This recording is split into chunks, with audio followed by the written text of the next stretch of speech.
শুধু দর্শক, আমরা একজন বিশিষ্ট রাজনীতি ব্যক্তিত্ব, আমি বলবো পথিতযশা এই রাজনীতিবিদ।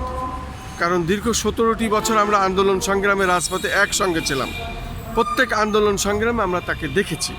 এই ডক্টর মনিরুজ্জামান সাহেব, তার কাছে আমার একটি প্রশ্ন, যে আমরা দীর্ঘ আন্দোলন সংগ্রামের ফসল আজকে বাংলাদেশ জাতীয়তাবাদী দল বিএনপির আজকে ক্ষমতা, এবং এই বিএনপির বিশেষ করে জনাব তারেক রহমান যেভাবে রাষ্ট্র চালাচ্ছেন এবং ওনার পিতা এবং ওনার মার আদর্শের ভিত্তিতেই রাষ্ট্র চালাচ্ছেন, মানুষ এখানে খুশি এবং আমরা চাই যে আরও দীর্ঘদিন উনি ক্ষমতায় থাকুক। পাশাপাশি আপনার কাছে একটি প্রশ্ন আমি করব, উনি চীন এবং মালয়েশিয়া সফর করেছেন এবং এই সফরের পরিপ্রেক্ষিতে মানুষের ভিতরে মনে হচ্ছে যেন একটি আশার আলো দেখা যাচ্ছে। অচিরেই হয়তো আমাদের দেশ আরও উন্নতির দিকে যাবে এবং চীনের সাথে আমাদের যোগাযোগ ব্যবস্থা আরও নিবিড় হবে। বাংলাদেশ কোন প্রসেসে চললে পারে রাষ্ট্র আরও ভালো চলবে বলে আপনি মনে করেন? জি, ধন্যবাদ আপনাকে।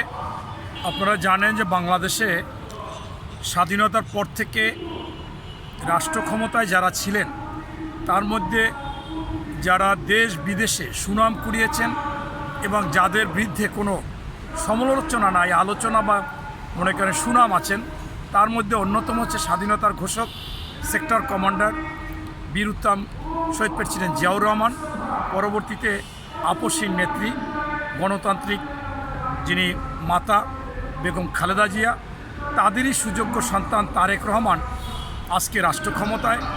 অনেকে অনেক কিছু বলেছে অনুমান ভিত্তিক, কিন্তু আমি মনে করি যে তিনি তার বাবা এবং মায়ের পথেই হাঁটবেন। তার প্রমাণ আপনারা হয়তোবা পেয়েছেন।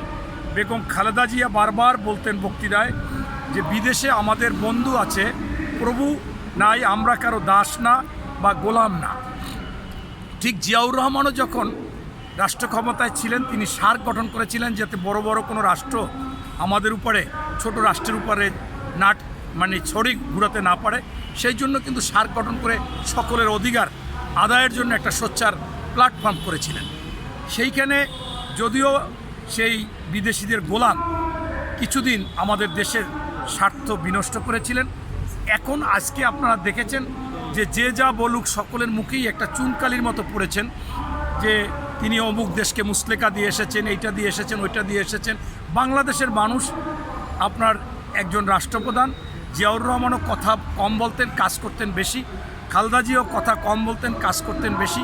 তারেক রহমানও কথা কম বলে কাজ বেশি করেছেন। আপনারা দেখেছেন যে আমরা তিস্তা নিয়ে আমরা কাজ করব, এদিকে আপনার পদ্মা ব্যারেজ এবং আপনার পাকিস্তানের সাথে সামরিক মহড়া চুক্তি করেছেন। তাতেই তো মানুষ বুঝে গেছে যে তারেক রহমান আসলে কাকে মুসলেকা দিয়ে আসছেন না কি। পরবর্তীতে দেখেছেন যে উনি প্রথমে সফর করেছেন মালয়েশিয়া এবং চীন। আমাদের পার্শ্ববর্তী দেশ ভারতও ওনাকে আমন্ত্রণ জানিয়েছেন, হয়তোবা সেখানেও উনি যাবেন না এমন কোনো কথা না। কিন্তু আমার দেশের স্বার্থের জন্য কোন কোন দেশের সাথে আমার কেমন চুক্তি হতে হবে সেইটাই হলো বড় ব্যাপার। আজকে বাংলাদেশের কিছু মানুষ আবেগ নিয়ে বাংলাদেশের জনগণের খেলছে এবং বিভিন্ন সময় উৎসব বলতেছে, যেমন 11 দলও আগে অনেক বলেছেন, এই ভারতকে বলছেন এটা। অথচ তারেক রহমান যে কি উনি বাংলাদেশে আসার আগে 2 দিন আগে বিবিসি একটা সাক্ষাৎকার নিয়েছিলেন যে যদি আপনি বাংলাদেশের রাষ্ট্রপ্রধান হন তাহলে আপনি ভারতের সাথে কেমন সম্পর্ক হবে। উনি স্পষ্টভাবে বলেছিলেন যে ভারতের সাথে আমি পানির ন্যায্য হিস্সা নেব। বলছে দ্বিতীয়ত বলছে যে অনৈতিক অন্যায়ভাবে ফেলানির মতো আর কোনো লাশ কাঁটাতারে ঝুলতে পারবে না। বলছে এরপর বলছে যে প্রত্যেকটা অসম চুক্তি আমি বাতিল করে আমার দেশের স্বার্থে আবার চুক্তি করা লাগলে করব। এরপরও কিন্তু ওই আমাদের বাংলাদেশের একটি দল জামাত ইসলাম সহ 11 দল বিভিন্ন কথা বলেছেন। এরপরে যখন এই মালয়েশিয়া গেল, চীন গেল, চীনের প্রেসিডেন্টের সাথে কোনো মিটিং হবে না, তারা টকশো করে, এটা করে, ওইটা করে, এগুলো বলতে পারে। কিন্তু তারেক সাহেব ঠিকই সঠিক স্থানে আছেন। তিনি চিন্তা করছে যে সমালোচনা হবে, অনেক কিছু হবে, সেখান থেকে আমি শিক্ষা গ্রহণ করব। আমি আপনাকে বলতে চাই এই বাংলাদেশকে যদি সফল করতে হয় তাহলে তারেক রহমান যে পররাষ্ট্রনীতি, কূটনৈতিক যে ব্যাপারটা যে সমস্ত রাষ্ট্রের সাথে আমরা সুবিধা পাবো, আমাদের ডেভেলপ হবে, এই চায়নার সাথে হলে আমাদের ডেভেলপ হবে, সেইগুলো করতে হবে।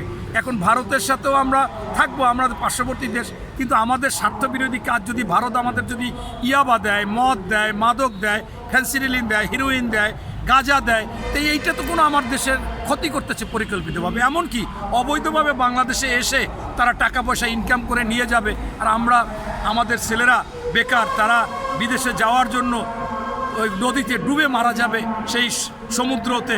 এটা তো মেনে নেওয়া যাবে না। এটাও এরকম দেখতে হবে, আমাদের স্বার্থটাও দেখতে হবে।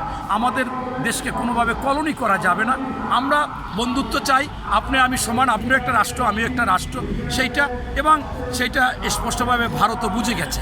এবং ভারতের সাথে আপনি দেখেছেন যে আম পাঠাইছে, কাকে দিছে, হাইলাইট হয়েছে যে শুভেন্দ্র অধিকারীকে দিছে। ওর যদি লজ্জা শরম থাকে, ও যে পুশিন বলে, ওর মায়ের বাড়ি বরিশাল, তোর মার আগে পুশিন কর, তুই শেখ হাসিনাকে আগে পুশিন কর। আপনি চিন্তা করেন যে আজকে এই শুভেন্দ্র অধিকারী আমাদের দেশে একটা অরাজকতা সৃষ্টি করতে চায়, এবং বাংলাদেশেরও কিছু হিন্দু আছে। আমাদের কিন্তু বিশ্বে মনে হয় এমন কোনো দেশ নেই বাংলাদেশের মতো যে ধর্মনিরপেক্ষ। আপনারা দেখেছেন 5ই আগস্টের পরে হিন্দুদের জান মাল, মন্দির, মেয়ে সন্তানদেরকে রক্ষা করার জন্য, কুলে তুলে রাখার জন্য প্রতিযোগিতা হয়েছে। হুজুররা করেছে, সকল দল, বিএনপি করেছে, প্রত্যেকে করেছে। অথচ তারাই আবার বাংলাদেশ সম্পর্কে আপনার বিভিন্ন রকমের অরাজকতা সৃষ্টি করতে চায়। আমার মনে হয় এইটা সরকারের খুব কঠিনভাবে করা উচিত। হিন্দুরাও সোচ্চার হয়েছে যে যারা এটা করে এরা ভারতের এজেন্ট বা শেখ হাসিনার এজেন্ট। এই জন্য তাদেরকে কঠিনভাবে দেখতে হবে। বিশেষ করে যে আপনারা যে বলতেছে মন্দির ভাঙে, এটা সম্পূর্ণ মিথ্যা কথা।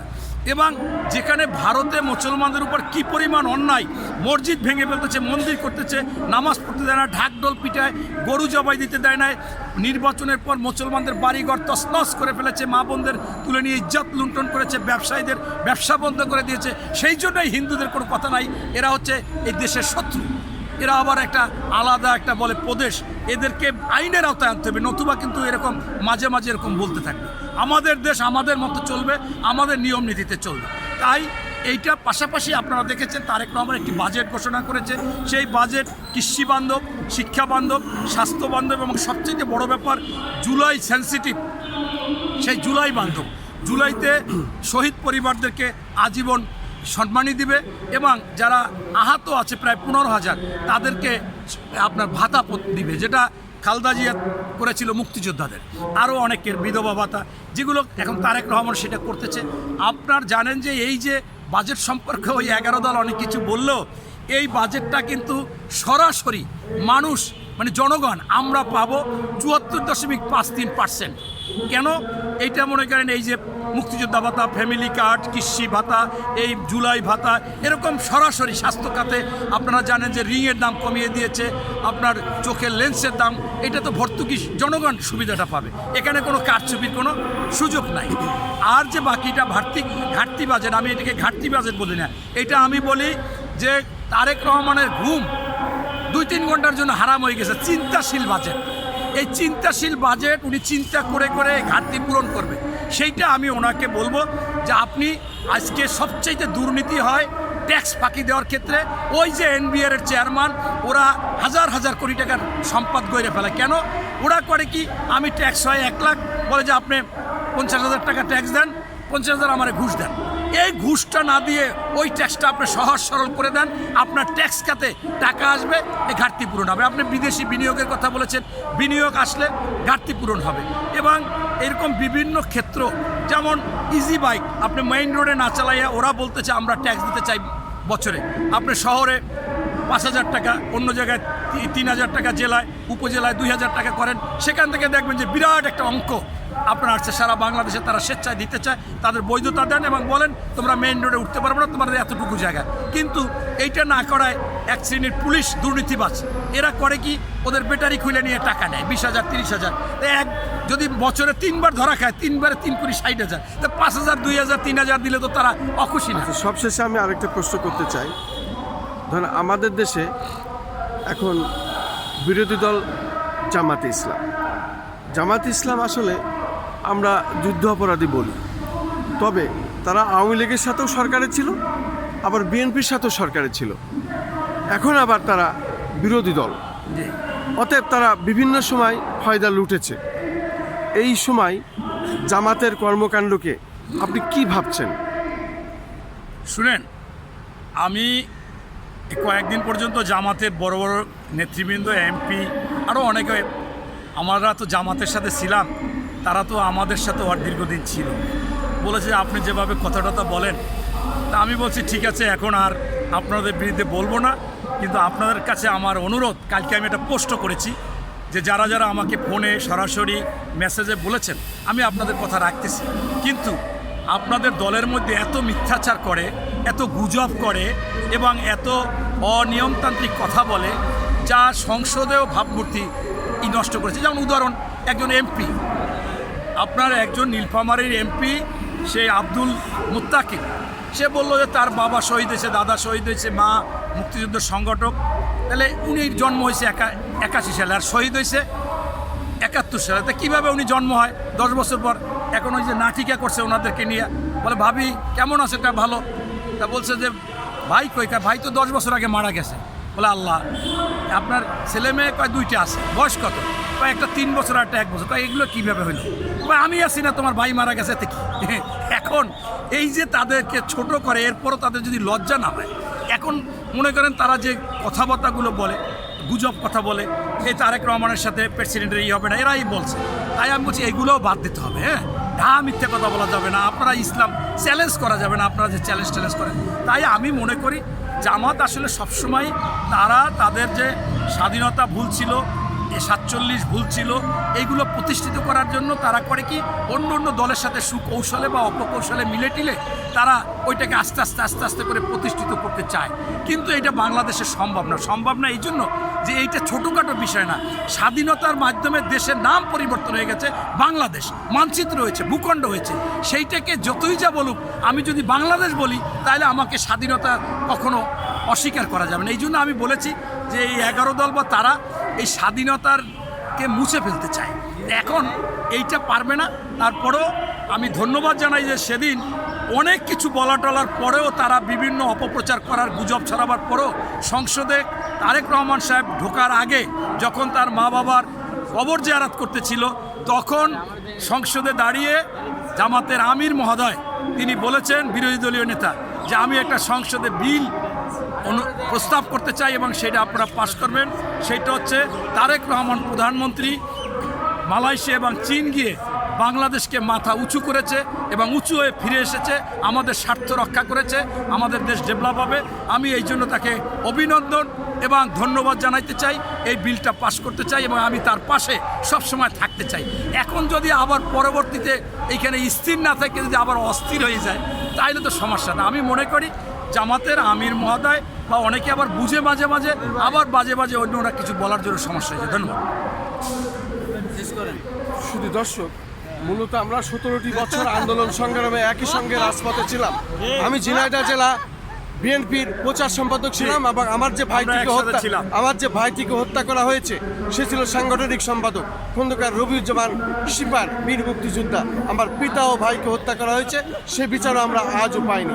3টে ব্যবসা প্রতিষ্ঠান ভেঙেছে, সেটাও পাইনি। এবং জয়নাল হাজারীর এলাকায় বিশাল একটি বড় কাজ রাস্তার আমার ওই ভাই নিয়ে গিয়েছিলেন, উনি পানি উন্নয়ন বোর্ড এবং এলজিডির বড় মাপের ঠিকাদার ছিলেন। যখন কাজটা সুসম্পন্ন হয়, জয়নাল হাজারী তখন তার অস্ত্রের মাধ্যমে তাকে তুলে নিয়ে যায় এবং সেখানে জনতা ব্যাংকের ম্যানেজার নিয়ে এসেছে, সম্পূর্ণ টাকাটা চেকে লিখে নেয়। আজও আমরা সেই টাকা পাইনি, তার সমস্ত ডকুমেন্টস আমাদের কাছে আছে। আমরা এই বিচার চাই, সেই সাথে আমরা মাননীয় প্রধানমন্ত্রী আপনার সঙ্গে দেখা করতে চাই। আসসালামু আলাইকুম।